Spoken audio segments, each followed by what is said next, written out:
Hey team, I hope this retrospective today will find the root cause of this disaster. As we cannot afford to make these mistakes again, we have a real risk of losing our most important client. Honestly, I just hope this time people actually listen when I flag problems. I was up till 2 a.m. patching bugs that I called out in testing, but it always feels like QA is just a checkbox until things break. Hey, yeah, thanks for kicking off, Eleanor and Silas. Yeah, clearly today is a really important meeting for us to kind of get clarity on what happened and how we can rebuild as a team and find a way forward. Who'd like to talk next? Project manager, I'll go. Let's just be clear up front. We didn't miss this deadline because of sloppy coding or lack of effort. We were given an impossible schedule. Everyone in this room knows it. If we keep ignoring technical reality, this will keep happening. Sean, I get the timeline was tight, but I flagged major testing gaps a week before launch and nobody listened. I was the one up all night patching bugs while everyone talked about deadlines. What's the point of raising red flags if they're ignored? Eleonora, I hear you, but those gaps existed because we were forced to cut corners just to hit a date that was never realistic. My team wasn't ignoring you, we were buried. You can't expect solid QA when sales locks us into impossible schedules. Sean, I get that you were buried, but saying we can't expect solid QA doesn't make it sting less when I'm the one stuck cleaning up at 2 a.m. If we can't test properly, can we all just agree next time to say the timeline is unsafe together? Eleonora, I hear you. No one wants to be firefighting at 2 a.m., but I can't be the only one pushing back on these deadlines. If we all agree it's not safe, then yeah, let's stand together. Otherwise, this cycle just keeps repeating. Hey, so what I'm hearing so far is that there's a bit of a challenge around the commitments that we're making as a team. Perhaps we're committing to things that we can't deliver on, and this is causing like a bit of an issue further down the line. I'm curious what was the start of that commitment? Like, why did we commit to something that we knew at the start we couldn't meet?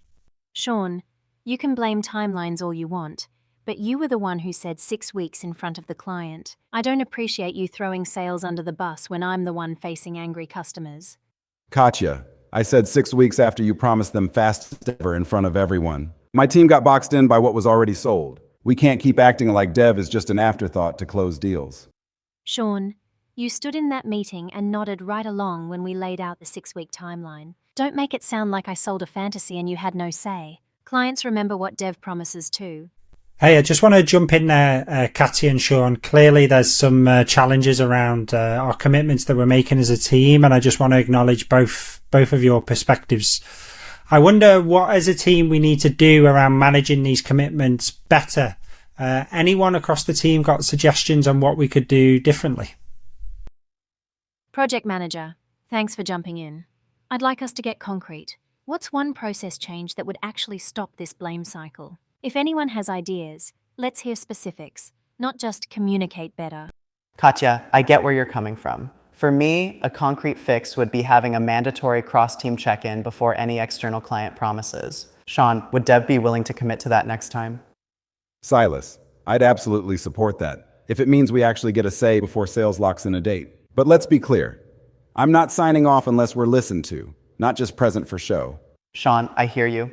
If Dev isn't genuinely heard, we're setting ourselves up for another mess. Katya, can we make it concrete? How do we actually loop Sean in on timelines before promises go out? Hey team, I just want to jump in there and say really good that we're coming to some agreement here around something that hopefully will help make things better. I also just want to acknowledge, I appreciate the candor in the conversation as well. I think some of what we're doing now in terms of giving each other feedback and addressing challenges is something that hopefully will also help us going forward, where we can just open up communication with each other and keep that dialogue going. Project manager, I appreciate that. Just let's not let this slide once the pressure's off. I don't want to end up patching things at 2 a.m. again because feedback was heard but nothing changed. Can we actually make space for QA voices early, not just after launch? Silas, thank you. I'm exhausted from being the last stop before disaster. My warnings don't mean much if nothing changes after. I need real time to test, not just token sign-off at the end. Can you actually back me up next time when I push back on a rushed handoff? Eleonora, I hear you. I've seen you flag issues early and get brushed aside. Next time, if you say we're not ready, I'll back you, even if it means pushing back on the timeline with clients. We can't keep repeating this cycle. I appreciate that collaboration, Silas, and yeah, clearly what we can do to kind of help Eleonora push back if we feel like there are QA issues. I think is really important. So yeah, just that kind of standing by each other and that collaboration will certainly help avoid us getting into these situations again, I think. Thanks, project manager. I just want the team to remember that collaboration means really listening, not just nodding and moving on. If I raise a risk, I need backup, even if it's uncomfortable. Otherwise, we're just setting ourselves up for another fire drill. Eleonora, I hear you, but my team flagged those risks loud and clear from day one. What actually happened was we got told to just make it work with half the time we needed. Collaboration isn't ignoring reality to hit a sales target. Sean, I get that you were under pressure, but I raised the same red flags about testing and nobody adjusted the plan. We all knew it wasn't enough time, but QA still got squeezed. How do we stop this from happening again? Eleonora, I'm not arguing with you. Our hands were tied.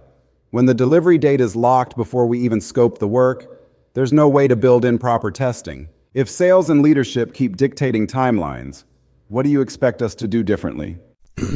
So it seems like root cause of some of this, again, comes back to sort of our commitments and set of timelines with our clients. Katya, I'm curious about what can we do with the sales team to avoid these challenges. I know something that was mentioned earlier was about joining like sales calls or those kind of things. And what ideas do you have, Katya, that might help this situation?